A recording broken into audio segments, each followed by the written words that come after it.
오늘 하루 당신은 몇 번이나 진짜 당신으로 살아가셨습니까? 잠시 멈춰서 당신의 삶을 솔직하게 들여다보시길 바랍니다. 당신이 내리는 결정, 선택하는 길, 가까이 두는 사람들, 그리고 추구하는 꿈까지. 이 모든 것이 정말 당신 자신에게서 비롯된 것일까요? 아니면 당신의 가장 깊은 곳 어딘가에서 당신을 대신해 이 모든 것을 결정하는 또 다른 존재가 있는 것은 아닐까요?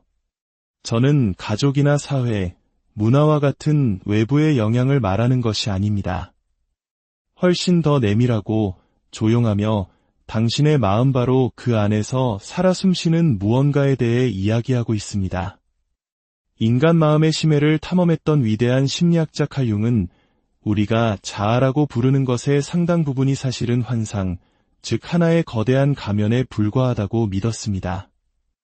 우리의 삶 대부분은 지금 이 순간 제 목소리를 듣고 있는 의식적인 나가 아닌 마치 자동 프로그램처럼 작동하는 무의식적인 힘들에 의해 움직인다는 것입니다. 그리고 가장 불안한 사실은 이 프로그램들이 당신을 자유롭게 하기 위해 만들어진 것이 아니라는 점입니다. 그들은 당신을 안전하게 지키기 위해 설계되었습니다. 하지만 여기서의 안전이란 당신이 알아차리지도 못하는 익숙한 패턴 속에 갇히고 제한되며 구속되는 것을 의미합니다. 상상해 보십시오. 당신 안의 세상을 관찰하고 당신이 어떻게 행동해야 할지를 결정하며 당신이 가장 예상치 못한 순간에 조종관을 빼앗아버리는 작은 심리적 존재들, 즉 하위 인격체들이 살고 있다는 것을 말입니다. 융은 이들을 자율적 콤플렉스라고 불렀습니다. 이들은 당신의 허락을 구하지 않습니다. 두려움으로 반응할지, 분노로 폭발할지, 혹은 순응하며 물러설지 당신에게 묻지 않습니다. 그저 행동할 뿐입니다. 그리고 당신이 변화를 시도하려 한다는 것을 감지하면 당신을 지금 있는 그 자리에 붙잡아 두기 위해 더욱 필사적으로 저항합니다. 얼마나 많이 내가 왜 그랬는지 모르겠어. 혹은 그 순간에 나는 진짜 내가 아니었어 라고 말해왔는지 떠올려 보십시오. 놓쳐버린 기회들, 피했던 대화들, 그리고 나중에 당신을 당혹스럽게 만들었던 감정의 폭발들을 생각해 보십시오. 그것들은 단순한 실수나 나쁜 순간이 아니었습니다. 당신이 의식적으로 통제할 수 없는 무언가에 의해 조종당하고 있었다는 명백한 신호였습니다.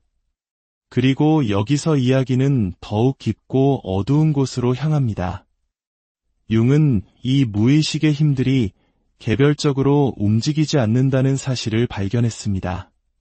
그들은 서로를 먹이 삼아 더욱 강해지고 서로를 강화하며 거에 깨뜨리는 것이 불가능한 하나의 거대한 순환고리를 만들어냅니다. 그는 이 상태를 심리적 빙의라고 불렀습니다. 당신은 스스로가 삶의 주인이라고 믿으며 살아가지만 실제로는 당신이 내딛는 모든 걸음을 형성하는 깊고 오래된 두려움에 이끌려가는 승객에 불과한 상태를 말입니다. 이 두려움들은 공포 영화를 볼 때나 실제 위험에 직면했을 때 느끼는 그런 종류의 것이 아닙니다. 훨씬 더 미묘하고 교묘하며 우리 존재의 깊숙이 뿌리내리고 있습니다. 당신의 행동, 선택, 심지어 당신의 정체성마저 빚어내는 보이지 않는 힘입니다. 융은 이 중 세 가지 두려움이 우리 삶의 핵심을 장악하고 있다고 보았습니다. 그리고 이 세 가지를 이해하는 것은 당신이 지금껏 모르고 살아왔던 심리적 감옥의 열쇠를 찾는 것과 같습니다. 오늘 우리는 이 세 가지 근원적인 두려움의 심연으로 함께 뛰어들 것입니다. 하지만 가벼운 마음의 산책을 기대하지는 마십시오. 한번 당신의 행동 뒤에 무엇이 숨어 있는지를 목격하고 나면 당신이 지금까지 안주해왔던 편안한 무지의 상태로 결코 돌아갈 수 없을 것이기 때문입니다. 마치 평생을 잠가두었던 방에 불을 켜는 것과 같습니다. 그 안에서 발견하게 될 것들이 마음에 들지 않을 수도 있습니다. 하지만 더 이상 그것이 존재하지 않는 척할 수는 없게 될 것입니다. 진정으로 자기 자신과 마주할 준비가 되셨습니까? 누가 혹은 무엇이 당신의 삶을 정말로 통제하고 있는지 발견할 준비가 되셨습니까? 융이 우리에게 드러내는 진실을 듣고 난 후 이 보이지 않는 힘에 계속 이끌려 살아갈 것인지 아니면 마침내 당신 자신의 운명을 손에 쥘 것인지를 결정하는 책임은 오직 당신에게만 주어질 것입니다. 융이 말한 두려움들이 어떻게 발현되는지 이해하기 위해 우리는 먼저 인간 정신의 어두운 장을 열어야 합니다. 바로 자율적 콤플렉스입니다. 이 용어는 다소 전문적으로 들릴 수 있지만 그것이 나타내는 현상은 당신이 이미 숱하게 경험해온 어쩌면 바로 어제도 무심코 느꼈을 바로 그것입니다. 콤플렉스는 당신 안에 사는 작은 인격체들과 같습니다. 이것은 시적인 비유가 아닙니다. 콤플렉스는 기억, 감정, 이미지, 그리고 충동들이 하나의 감정적인 핵을 중심으로 뭉쳐 형성된 완전한 심리 시스템입니다. 그리고 이 핵이 활성화되는 순간 그것은 단순히 당신에게 영향을 미치는 것을 넘어 지휘권을 장악해버립니다. 융은 컴플렉스가 중대한 경험, 정신적 충격, 굴욕, 거절, 혹은 채워지지 않은 욕망 등으로부터 생겨날 수 있으며 한번 생성되면 마치 독자적인 생명력을 갖게 된다고 보았습니다. 그것들을 당신 마음이라는 대양에 떠있는 독립적인 섬들이라고 생각해 보십시오. 각 섬은 자신만의 법과 언어, 그리고 반응 방식을 가지고 있습니다. 당신의 주된 인격은 평온하고 이성적이며 균형 잡혀 있을 수 있습니다.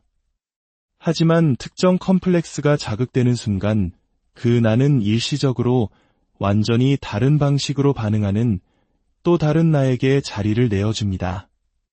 가장 섬뜩한 부분은 당신은 이 순간을 전혀 인지하지 못한다는 것입니다. 누군가의 무심한 한마디가 거절감과 관련된 콤플렉스를 건드리면 당신은 갑자기 상처받고 위축되며 공격하거나 도망칠 준비를 합니다. 과거의 실패를 떠올리게 하는 어떤 상황은 나는 부족하다는 콤플렉스를 깨웁니다. 그러면 당신은 생각할 겨를도 없이 좋은 기회 앞에서 뒷걸음질 치게 됩니다. 마치 당신의 삶 곳곳에 비밀 버튼이 흩어져 있어서 누가 의도했든 의도하지 않았든 그 버튼을 누르는 법을 아는 사람이라면 누구든 당신의 반응을 조종할 수 있는 것과 같습니다. 수없이 다짐하지 않았습니까? 다음번에는 반드시 다르게 행동하겠다고.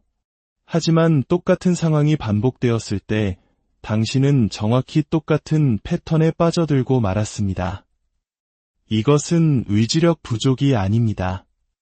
바로 컴플렉스가 당신의 통제권을 빼앗은 것입니다. 물론 융은 컴플렉스가 반드시 적은 아니라고 말했습니다. 그것들은 우리 정신적 역사의 일부이며 시간에 얼어붙어버린 우리 자신의 조각들입니다. 여전히 과거의 그 상황을 살고 있는 것처럼 반응하는 상처받은 내면의 파편들입니다. 하지만 문제는 그것들을 인식하지 못한다면 당신에게는 아무런 선택권이 없다는 것입니다. 당신은 스스로 행동하고 있다고 믿지만 사실은 당신이 기억조차 못하는 과거의 사건들이 써놓은 낡은 대본에 따라 그저 반응하고 있을 뿐입니다. 다행스러운 소식이자 동시에 거대한 도전 과제는 이 콤플렉스들을 인식하고 노력으로써 의식 속으로 통합할 수 있다는 것입니다. 하지만 이를 위해서는 당신이 당신이 아닌 순간들을 면밀히 관찰하고 방금 나를 조종한 것은 누구였는가? 라고 스스로에게 질문할 용기가 필요합니다. 그리고 바로 이 지점에서 우리는 우리를 옭아매는 첫 번째 거대한 두려움과 마주하게 됩니다. 융이 발견한 모든 두려움 중에서 이것이 가장 교활할지도 모릅니다. 왜냐하면 그것은 결코 두려움의 모습으로 나타나지 않기 때문입니다. 그것은 신중함, 분별력, 혹은 아직은 때가 아니야, 위험을 감수하지 않는 편이 낫다는 합리적인 생각으로 위장합니다. 그것은 바로 당신이 진정한 자기 자신이 되는 것에 대한 무의식적인 두려움입니다. 융은 이 과정을 개성화라고 불렀습니다.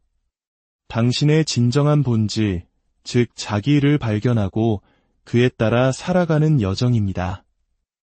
그리고 그는 극소수의 사람들만이 이 길을 끝까지 갈 용기를 가지고 있다고 단언했습니다. 개성화를 향한 저항은 마치 어릴 적부터 당신 안에 세워진 보이지 않는 장벽과 같습니다. 우리는 어린 시절부터 세상에 맞춰 살도록 조건화되었습니다. 착하게 굴어라, 예에 바르게 행동해라, 너무 튀지 마라, 큰 소리로 말하지 마라, 약한 모습을 보이지 마라, 다른 사람들이 하는 대로 따라해라.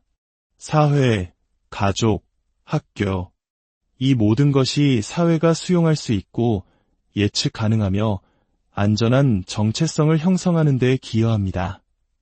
하지만 누구를 위한 안전일까요? 그것은 시스템을 위한 안전이지 당신의 영혼을 위한 안전이 아닙니다. 당신이 개성화를 향한 발걸음을 내딛기 시작할 때, 예를 들어 직업을 바꾸거나 해로운 관계를 끊어내거나 과거에 예라고 말했던 것에 아니오라고 말할 때 당신 안에 무언가가 경고음을 울립니다. 그것은 미묘하지만 심오한 공포입니다. 마치 당신의 정신 자체가 돌아가 안전한 영역을 벗어나고 있어 라고 비명을 지르는 것과 같습니다. 그리고 여기에 함정이 있습니다. 그 안전한 영역이란 사실 당신을 서서히 파괴하고 있음에도 불구하고 낡은 패턴을 반복하며 살아가는 바로 그곳입니다. 우리 사회는 어떻습니까? 모난 돌이 정 맞는다는 속담처럼 우리는 집단 속에서 튀지 않고 어우러지는 것을 미덕으로 배워왔습니다. 남들과 다른 길을 가려는 사람에게는 종종 걱정과 우려의 시선이 쏟아집니다. 바로 이것이 개성화를 향한 거대한 사회적 저항입니다. 대부분의 사람들은 진정으로 독특한 존재가 되는 실존적 외로움을 마주하기보다 집단적 수능이라는 환상적 안락함 속에 머무는 것을 선호합니다.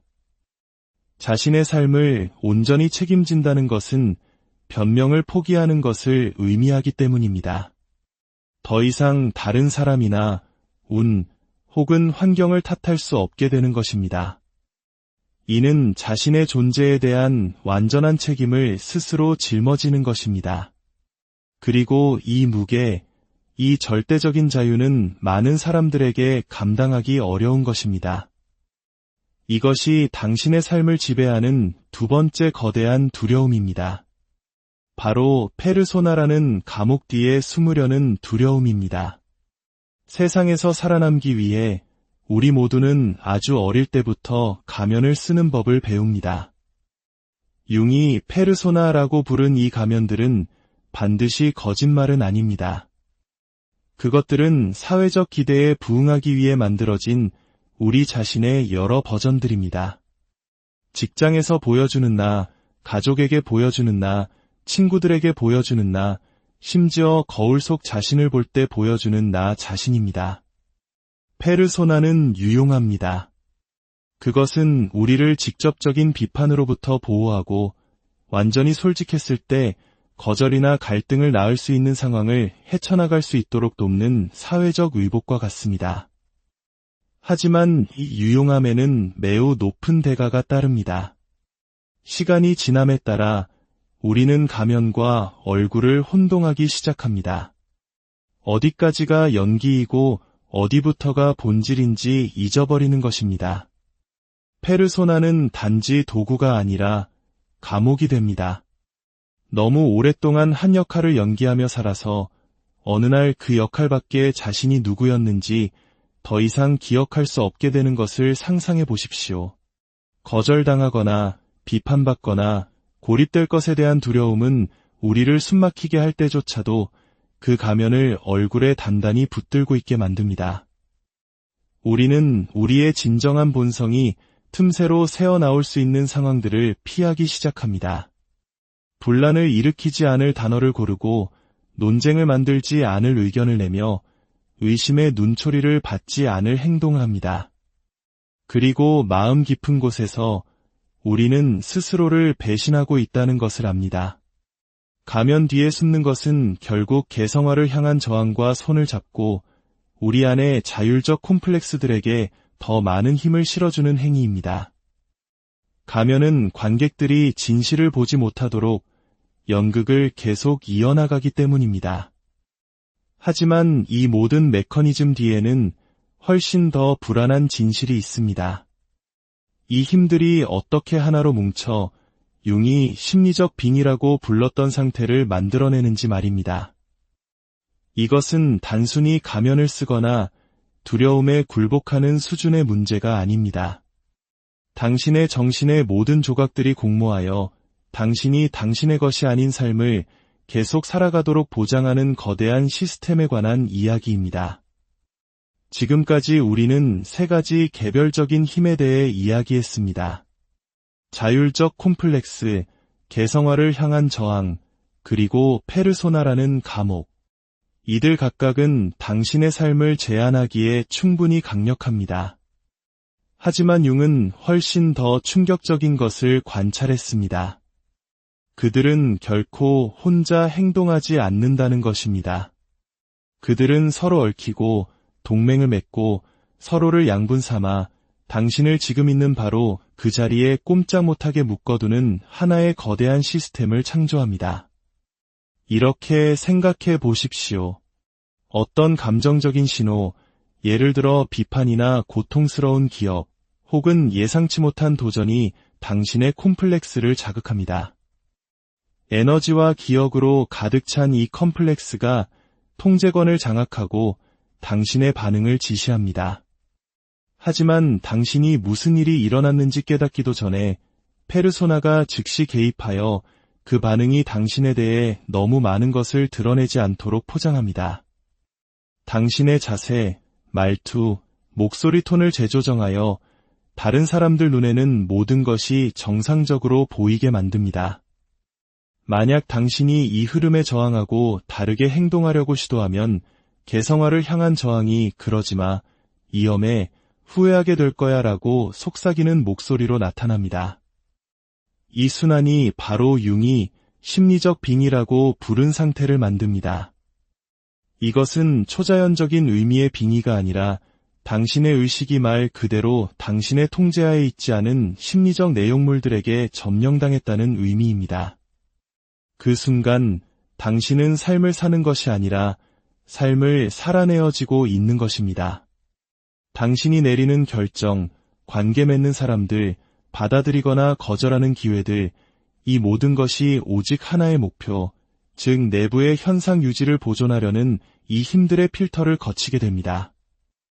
가장 잔인한 부분은 겉으로 보기에는 모든 것이 잘 작동하는 것처럼 보인다는 것입니다. 당신은 계속 일하고 가족을 돌보고 친구들과 즐거운 시간을 보냅니다. 하지만 내면에서는 긁힌 레코드판처럼 반복되는 감정적, 정신적 틀에 갇혀 있습니다. 이것이 바로 수많은 사람들이 자기 발견의 과정을 포기하는 이유입니다. 그 과정이 단지 불편하기 때문이 아니라 내부로부터 적극적으로 방해받기 때문입니다. 하지만 바로 여기에 전환점이 있습니다. 만약 당신이 이 시스템이 어떻게 작동하는지 인지하기 시작한다면, 그것이 작동하는 순간을 알아챌 수 있다면, 당신은 비로소 그것을 약화시키기 시작할 수 있습니다. 당신이 희생자가 되기를 멈추고 당신 자신의 정신을 관찰하는 관찰자가 되기 시작하는 순간 모든 것이 변하기 시작합니다. 그리고 거기서부터 이 메커니즘을 안에서부터 해체하는 과정을 시작할 수 있습니다. 이 모든 이야기가 암울하게 들린다면 그것은 융이 결코 인간 정신의 어두운 면을 직시하는 것을 두려워하지 않았기 때문입니다. 하지만 그는 동시에 무의식의 통제 메커니즘이 아무리 깊고 강력하더라도 그 순환을 깨뜨리는 것이 가능하다고 굳게 믿었습니다. 그 열쇠는 이 힘들을 제거하려는 시도에 있지 않습니다. 그것은 불가능하며 사실 바람직하지도 않습니다. 그것들은 당신의 일부이며 당신의 역사이고 당신의 생명 에너지입니다. 목표는 파괴가 아니라 통합입니다. 이전에는 어둠 속에서 작동하던 것들을 의식의 빛으로 가져오는 것입니다. 첫 번째 단계는 철저한 관찰입니다. 이것은 당신 자신의 생각, 감정, 반응에 대해 끊임없이 주의를 기울이는 것을 의미합니다. 특히 통제력을 잃었다고 느끼거나 낡은 패턴을 반복하고 있을 때 더욱 그렇습니다. 나중에 알아차리는 것만으로는 부족합니다. 일이 벌어지는 동안에 그것을 알아차리기 시작해야 합니다. 두 번째 단계는 직면입니다. 이것은 자신과 전쟁을 벌이는 것이 아니라 진실이 드러날 때 발생하는 불편함을 기꺼이 마주하는 것입니다. 컴플렉스가 활성화되고 그것을 깨달았을 때 분노, 수치심 혹은 두려움을 느끼는 것은 자연스럽습니다. 하지만 도망치는 대신 그 자리에 머물러 그 감정을 바라보며 질문하는 것입니다. 너는 내가 무엇을 느끼지 않도록 보호하려는 것이니? 이 단순한 질문이 이성적인 마음이 아닌 무의식 자체로부터의 답을 위한 공간을 엽니다. 세 번째 단계는 표현입니다. 융은 적극적 명상, 꿈 일기, 그리고 창조적인 작업을 통해 숨겨진 것들에게 목소리를 부여하는 방법을 옹호했습니다. 일상생활에서 공간을 찾지 못하는 것들을 종이 위에 이미지로 혹은 단어로 꺼내놓는 것입니다. 그리고 아마도 가장 중요한 네 번째 단계는 책임지기입니다. 일단 이 게임의 법칙을 보고 나면 더 이상 상황의 희생자인 척할 수 없습니다. 나는 보았다. 그리고 이제 나는 다르게 선택한다. 라고 말할 수 있는 전환점입니다. 바로 이 순간 개성화는 더 이상 먼 개념이 아니라 살아있는 경험이 되기 시작합니다.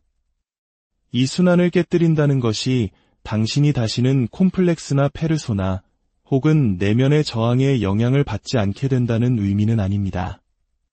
그것은 그것들이 나타났을 때 당신이 그것들을 알아보고 굴복할지 말지를 결정할 수 있게 된다는 의미입니다. 이것은 눈먼 승객이 되는 것과 길의 모든 구비를 아는 운전자가 되는 것의 차이입니다.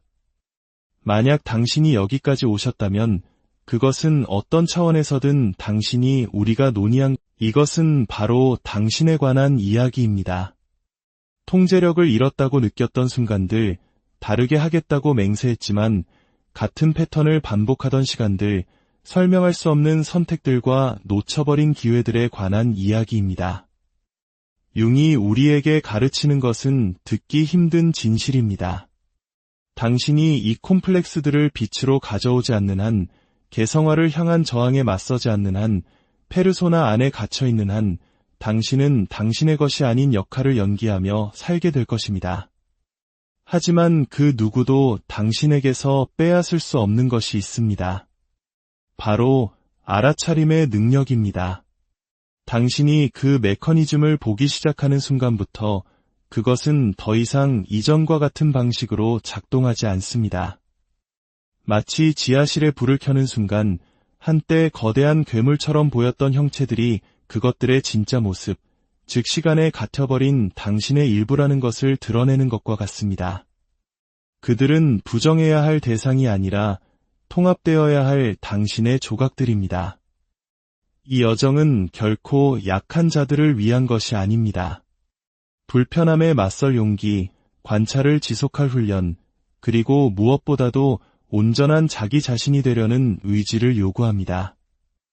비록 그것이 당신이 지금까지 쌓아온 자기 자신에 대한 이미지를 파괴하는 것을 의미할지라도 말입니다.